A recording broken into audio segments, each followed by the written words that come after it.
state of an organism, for undoubtedly disease is also a natural product. To say that health is what is preserved by evolution, what itself tends to preserve, in the struggle for existence, the organism which possesses it, comes to the same thing. For the point of evolution is that it pretends to give a causal explanation of why some forms of life are normal and others are abnormal. It explains the origin of species. When therefore we are told that health is natural, we may presume that what is meant is that it is normal, and that when we are told to pursue health as a natural end, what is implied is that the normal must be good. But is it so obvious that the natural must be good? Is it really obvious that health, for instance, is good? Was the excellence of Socrates or of Shakespeare normal? Was it rather not abnormal, extraordinary?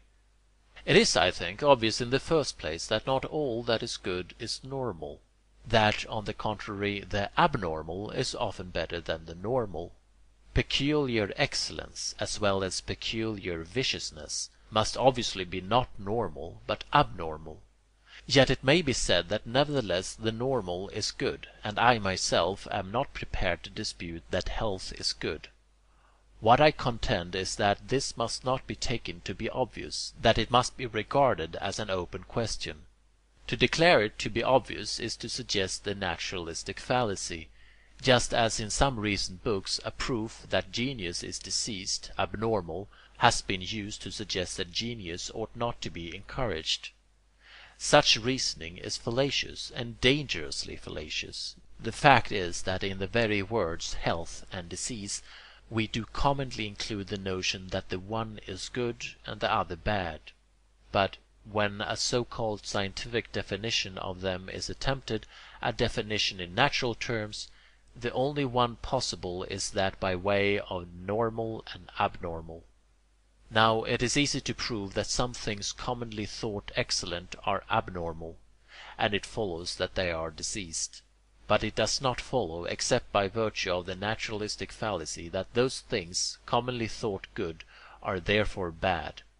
All that has really been shewn is that in some cases there is a conflict between the common judgment that genius is good and the common judgment that health is good. It is not sufficiently recognized that the latter judgment has not a whit more warrant for its truth than the former, that both are perfectly open questions. It may be true, indeed, that by healthy we do commonly imply good, but that only shews that when we so use the word we do not mean the same thing by it as the thing which is meant in medical science. That health, when the word is used to denote something good, is good, goes no way at all to shew that health, when the word is used to denote something normal, is also good. We might as well say that because bull denotes an Irish joke, and also a certain animal, the joke and the animal must be the same thing. We must not therefore be frightened by the assertion that a thing is natural into the admission that it is good. Good does not, by definition, mean anything that is natural, and it is therefore always an open question whether anything that is natural is good. 28. But there is another slightly different sense in which the word natural is used with an implication that it denotes something good. This is when we speak of natural affections or unnatural crimes and vices. Here the meaning seems to be, not so much that the action or feeling in question is normal or abnormal as that it is necessary. It is in this connection that we are advised to imitate savages and beasts. Curious advice, certainly, but of course there may be something in it. I am not here concerned to inquire under what circumstances some of us might with advantage take a lesson from the cow. I have really no doubt that such exist. What I am concerned with is a certain kind of reason, which I think is sometimes used to support this doctrine, a naturalistic reason. The notion sometimes lying at the bottom of the minds of preachers of this gospel is that we cannot improve on nature. This notion is certainly true in the sense that anything we can do will be a natural product. But that is not what is meant by this phrase.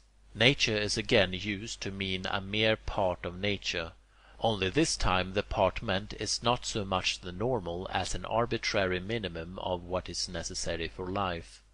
And when this minimum is recommended as natural as the way of life to which nature points her finger, then the naturalistic fallacy is used.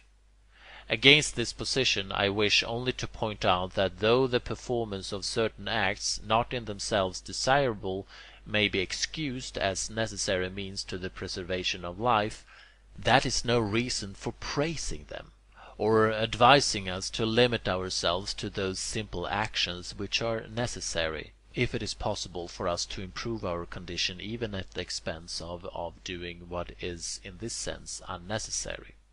Nature does indeed set limits to what is possible. She does control the means we have at our disposal for obtaining what is good. And of this fact practical ethics, as we shall see later, must certainly take account.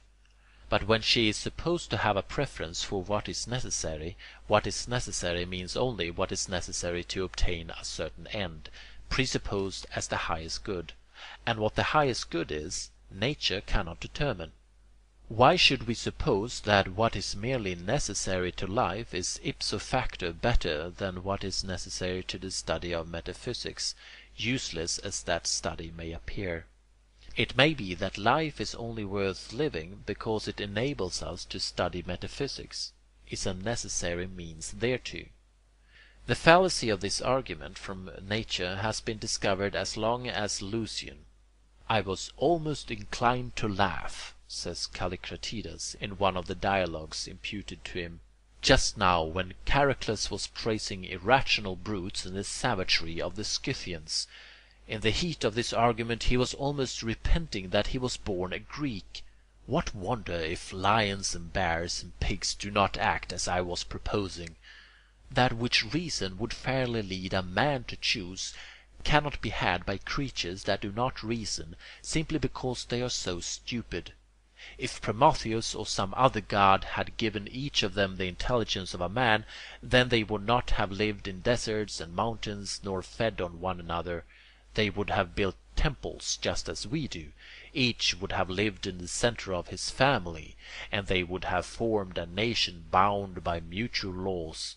Is it anything surprising that brutes, who have had the misfortune to be unable to obtain by forethought any of the goods with which reasoning provides us, should have missed love too? Lions do not love, but neither do they philosophize. Bears do not love, but the reason is they do not know the sweets of friendship. It is only men who, by their wisdom and knowledge, after many trials, have chosen what is best. 29. To argue that a thing is good because it is natural, or bad because it is unnatural in these common senses of the term, is therefore certainly fallacious, and yet such arguments are very frequently used. But they do not commonly pretend to give a systematic theory of ethics. Among attempts to systematize and appeal to nature, that which is now most prevalent is to be found in the application to ethical questions of the term evolution, in the ethical doctrines which have been called evolutionistic.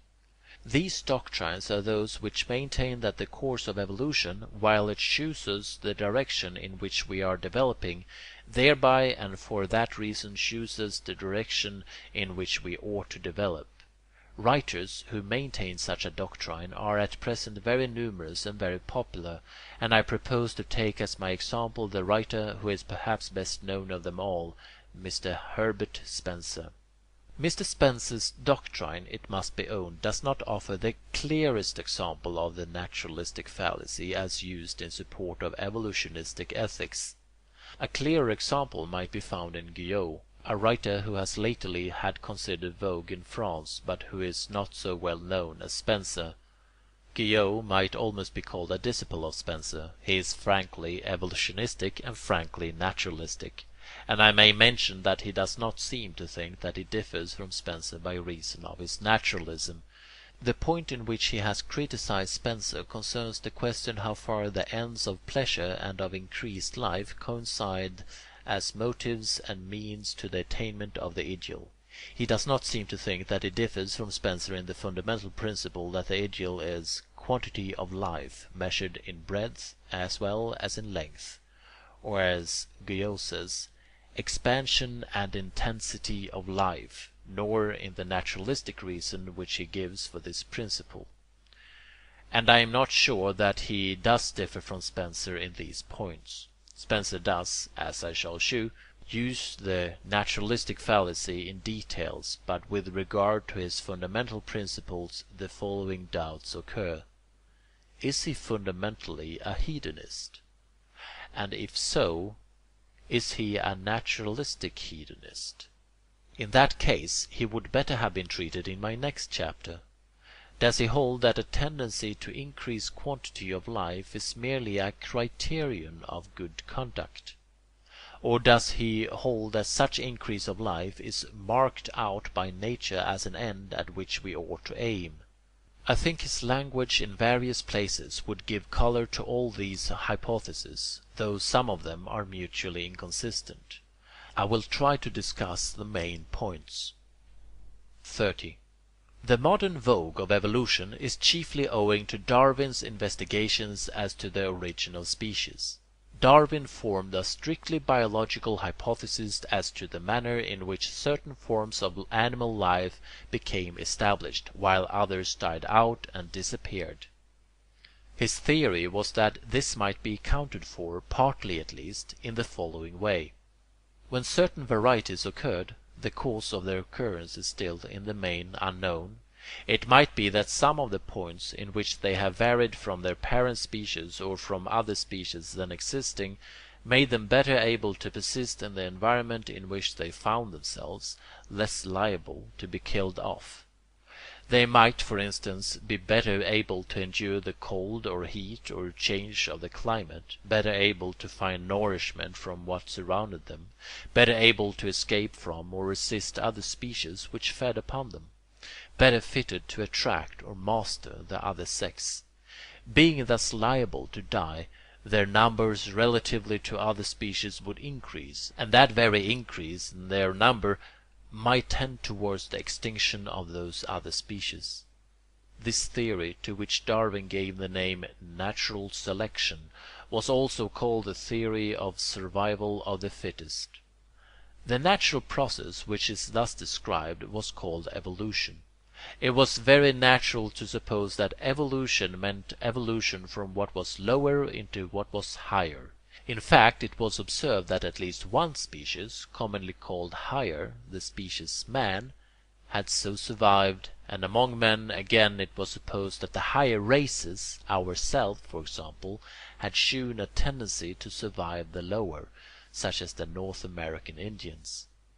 We can kill them more easily than they can kill us. The doctrine of evolution was then represented as an explanation of how the higher species survives the lower. Spencer, for example, constantly uses more evolved as equivalent to higher, but it is to be noted that this forms no part of Darwin's scientific theory.